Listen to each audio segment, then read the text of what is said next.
እኔ የማላውቀው የቀን ጎዶሎ አጋጥሞ ያውቃል እንዴ?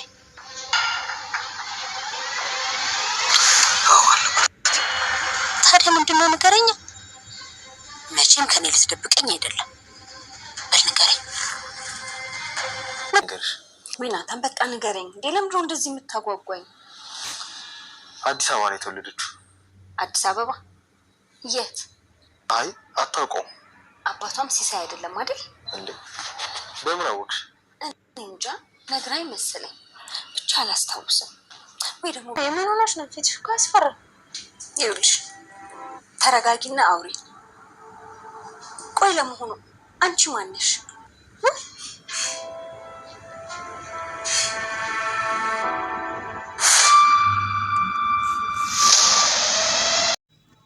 ሰላም ዳጣን ጥያቄ በመኮሳተር ጠይቃ ልጇ እንደሆነች ተረድታለች። አንቺ ማነሽ? ምንድነሽ? ከየት ነው የመጣሽው? በማለት እንግዲህ ሰላም የበፊቷ ሰላም ሳትሆን አዲስ ሰላም ሆና በጣም ተቀያይራ ዳጣን ጥያቄ ስትደረድርላት ነበረ። አባትሽ ማን ነው? የት ነው የተወለድሽው?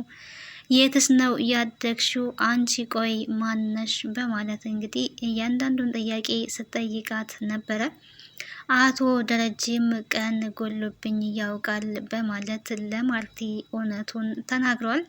ሰላም ጤና ይስጥልኝ ውድና የተከበራችሁ የቻናል ቤተሰቦች እንዴት አላችሁ? በያላችሁበት ሰላማችሁ ይብዛ። ለዚህ ቻናል አዲስ ከሆናችሁ ሰብስክራይብ፣ ላይክ፣ ሼር እያደረጋችሁ ቤተሰቡ ነው። ተወዳጁን የዳጣ ድራማ ወደ እናንተ ይዤላችሁ መጥቻለሁ። በመግቢያው ላይ እንደተመለከታችሁት እንግዲህ አቶ ደረጀ ለማርታ ታማኝነት ላንቺ ምንድነው ብሎ ሲጠይቃት ነበረ። ታማኝነት ማለት ምንድነው ብሎ ነው ጥያቄ የጀመረው። ይሄ ደግሞ የጠየቀበት ምክንያት እንግዲህ ማርቲ ባሏን በጣም ታምነዋለች።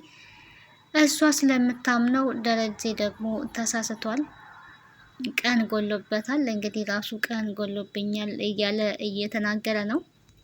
ታማኝነት ምንድነው ብሎ የጠየቀበት ምክንያትም ደግሞ እሱን በጣም ስለምታምነው ማርቲ፣ እሱ ደግሞ ልክ እሷ በምታምነው ልክ ስላልተገኘላት ታማኝነት ላንቺ ምንድነው የሚለውን ጥያቄ ነበር የጠየቀው።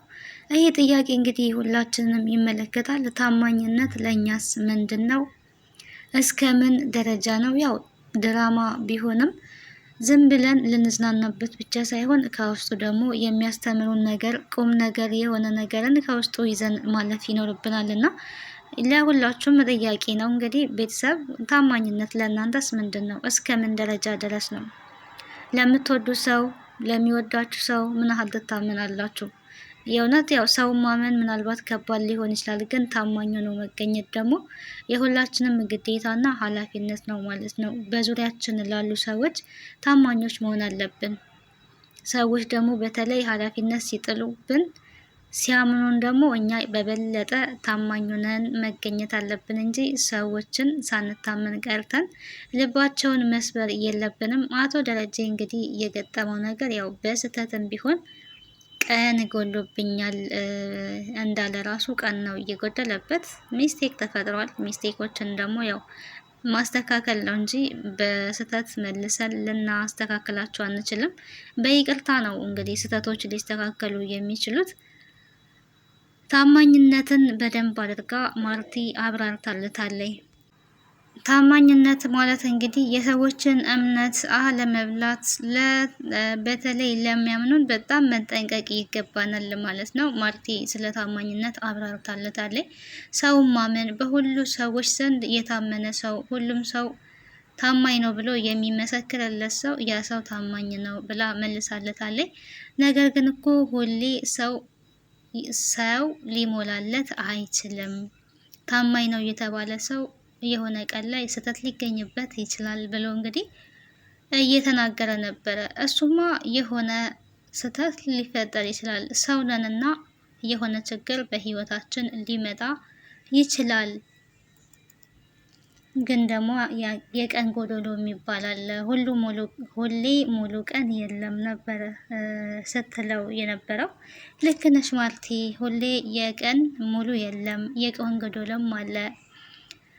እኔም ቀን ጎሎብኝ ያውቃል ብሏል እንግዲህ። እና በዚህ ሰዓት ማርቲ በጣም ነው እየደነገጠችው። ምን እኔ ማላቀው አንተ ቀን የጎደለብህ በማለት በድንጋጤ ምንድነው እሱ ነገረኛ ምንድነው እያለች እንግዲህ እያፋጠጠችው ነበረ። አቶ ደረጀ እንግዲህ ቀን የጎደለበት ከትዳሩ ውጪ የሄደለታ የ19 ዓመት ሙሉ እንግዲህ የደበቃት ልጅ ደግሞ አቤት ናች ያለችው ከማርቲ ጋር። ማርቲ ይህንን ስትሰማ እንግዲህ እኔ ምን ልትል እንደምትችል የእውነት ያንን ፓርት በጣም ነው ማየት የምጓጓው ማለት ነው። ምክንያቱም በጣም ነው የምታምነው። እኔ እንጃ አንዳንዴ ከራሳችሁ በላይ እኮ የምታምኗቸው ሰዎች አሉ በህይወታችሁ ውስጥ ማለት ነው። ያ እምነት ከጎደለ ደግሞ በጣም ከባድ ነው የሚሆነው እና የማርቲን ሪያክሽን ለማየት እኔ በጣም ነው የጓጓሁት የምር ማለት ነው። ምንም ድራማ ቢሆንም ግን ሪያክሽኗ ምን ሊሆን ይችላል? በእውነተኛ ታሪክም ስላለ ነው ድራማው ድራማ ሆኖ ይቅረብ እንጂ በሀገራችን ላይ እንደዚህ በጣም ድብቅ የሆኑ ቤት ውስጥ ተደብቀው ያሉ ብዙ ሚስጥር ሆነው የተቀመጡ ነገሮች አሉና ግን ይወጣሉ። የሆነ ሰዓት ላይ ሲወጡ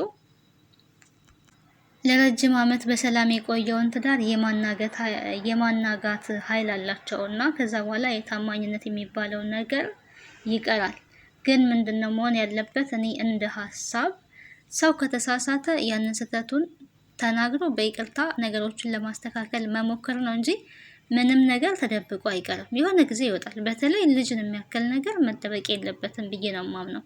ተሳስቷል፣ አዎ ስህተት ነው። ግን ስህተቱን ደግሞ ለማስተካከል ወዲያውኑ ተናግሮ ያለውን ነገር ማስተካከል። አንደኛ ልጅቷም ካለ አባት ካለ እናት ጎዳና ህይወት ላይ ማደግና ዋጋ መክፈል አልነበረባትም ዳጣ ማለት ነው። አሁን ዳጣ በጣም ብዙ ህመሞች በውስጡ አሉ። ምክንያቱ ደግሞ ይሄ አስተዳደጓ ነው ማለት ነው። ከእናት ከአባት ሳይሆን እናትና አባት እያላት እነሱ በተሳሳት ውስጥ በእነሱ ስህተት ውስጥ እሷ ዋጋ ከፍላለች። ይሄ ሁሉ ምንድነው? ድብቅነት ነው። ነገ ትዳሬ እዚህ ጋር ይበተናል ያለው ትዳር እና ያችኛዋ ልጅ የራሷ ጉዳይ ነው። ይሄ ደግሞ ራስ ወዳድነት ነው የሚሆነው ማለት ነው። የአንዱን ህይወት እያበላሹ አንድን ነገር ማስተካከል የሆነ ጊዜ ሲጋለጥ ትዳሩ ችግር ይመጣበታል። አሁን ላይ የማርቲ ታሪክ የሚሆነው ያ ነው የማርቲ ህይወት የሚሆነው። ምክንያቱም 19 ዓመት ሙሉ ለምን ደበቀኝ ሌላ ጦርነት ነው። ሲቀጥል እኔ ሳምንክ ለምን አልታመንክልኝ የሚለውም ሌላ ችግር ነውና እውነቱ እንግዲህ ይወጣል። አሁን ላይ ኤቢም ነገር እየፈለፈለች ነው እንግዲህ ኢኩቤተር ነሽ ብላታለች እናቷ። እንደ ኢኩቤተር ነገር ተፈለፍላለች። አንቺና ዳጣ ትመሳሰላላችሁ ብሎኛል አርጁ። እኔና እሱ አሁን አባዬ ምናችን ነው የሚመሳሰለው እያለች ነው እንግዲህ። በዚህም ተጠራጥራለች ዳጣ። አሁንም ኤቢ አሁንም አልፋ የምትቀመጥ አይደለም። ሰላም ግን ያው ውስጧ ነግሯታል። ማረጋገጥ ነው ብቻ ነው የቀራት። ናታንን እንግዲህ ስለ ዳጣ እያንዳንዱን መረጃ እንድትነግረኝ ፈልጋለሁ አጣርተክ ብለዋለች። እሱም የተወሰነ አጣርቷል። ነገር ግን ድሬዳዋ እንዳልተወለደች አዲስ አበባ እንደተወለደች ተናግራለች። ሌላውን እንግዲህ ሚስጥር ነው ያደረገችው። አሁንም ያው መናገር አልፈለገችም። ነገር ግን ቀስ በቀስ መናገሩ አይቀርም። ስለዚህ በጉጉት ነበር ስጠብቅ የነበረው ሰላም ወሬውን ጀምሮላት ሳይጨርስላት ስለሄደ ራሱ ናታን ጥሏት ስለሄደ ናታን ደግሞ እንግዲህ ያው ሳሎን ላይ ቁጭ ብለው ጨዋታ እየተጫወቱ ስለነበረ እነ ማርቲ ጥሏት ወጥቷልና በጉጉት ነበር ስጠብቅ የነበረው። አርግዛ ለነበረች ልጅ እንግዲህ ሆዷን እያሻሸች እህትሽ ባታቅሽም እኔ ባላቃትም ሁሌ ስበላ ስጠጣ ስቀመጥ ስነሳ ሁሌ እንደማስባት ትነግሪያታለሽ። እትዬ ትዳሯን አክባሪ ናት። አሁን ከባሏ እንዳረገዝኩኝ ይህንን ጉዳይ ብታቅ ምን ትላለች? ምንስ ታረገኝ ይሆን? ለእሷ ይሄ አይገባትም። ለትዳሯ ታማኝ፣ ትዳሯን አክባሪ፣ ትዳሯ ለእሷ አለሟ ነው። ለአንዳንድ ክፉ ሰዎች ሲባል ሚስጥር ሆነው የሚቀመጡ ነገሮች አሉ ብላለች። ለማርቲ ነው መልካም ሰዎች ለመልካም ሰዎች ሲባል የክፉ ሰዎች ሚስጥር ተደብቆ ይቀመጣል። አሁን ላይ የአቶ ደረጀ ሚስጥር ደብቃ የምትቀመጠው ሰላም ለማርቲ ብላ ነው ማለት ነው። የማርቲ ህይወት አይበጠበጥ፣ ትዳሯ እንዳይበጠበጥ። ሰላም በነገራችን ላይ በጣም ትዕግስተኛ ናት፣ የምር ማለት ነው። ከባድ ነው። የበደላት ሰው ልጇን አውጥቶ የጣለባት ሰው ጋር ሰራተኛ ሆና እያገለገለች መኖር ማለት ተሰጦነት ይፈልጋል። ህመም ነው። ምን ያህል በውስጧ የያዘችው አስቸጋሪ ነገር የውስጥ ቁስል የሆነ ውስጣችሁ የሚታመም ዶክተር የማያገኘው ህመም ነው። የሰው ልጅ በውስጡ የሚያስበው ያለው ጭንቀት ልጅ መጣች አልመጣች ግን በተስፋ ስጠብቃት ይኸው አድጋ መታላታለች እና አሁን ላይ የእሷ ጥያቄ ዳጣን አስደንግጧል። ዳጣ እንግዲህ ያላት አማራጭ መናገር ነው።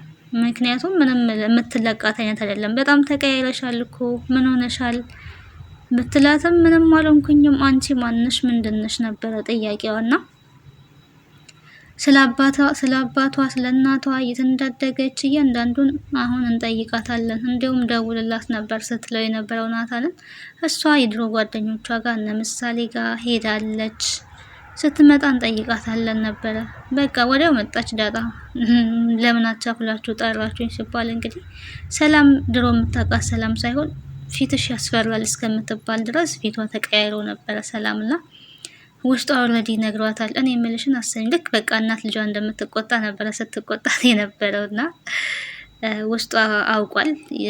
ድሬዳዋ እንዳልተወለደች አዲስ አበባ እንደተወለደች እናቷን እንደማታቅ እንግዲህ ይሄንን ስትሰማ ታሪኩ ተገጣጠመላት። ልጇ መሆኗን አረጋግጣለች ማለት ነው። ቀጣይ ምን ሊሆን ይችላል የሚለውን አብረን ምናይ ይሆናል። ለዛሬ እንግዲህ ጀላችሁ የመጣሁት ይሄን ይመስላል። ባይ ባይ።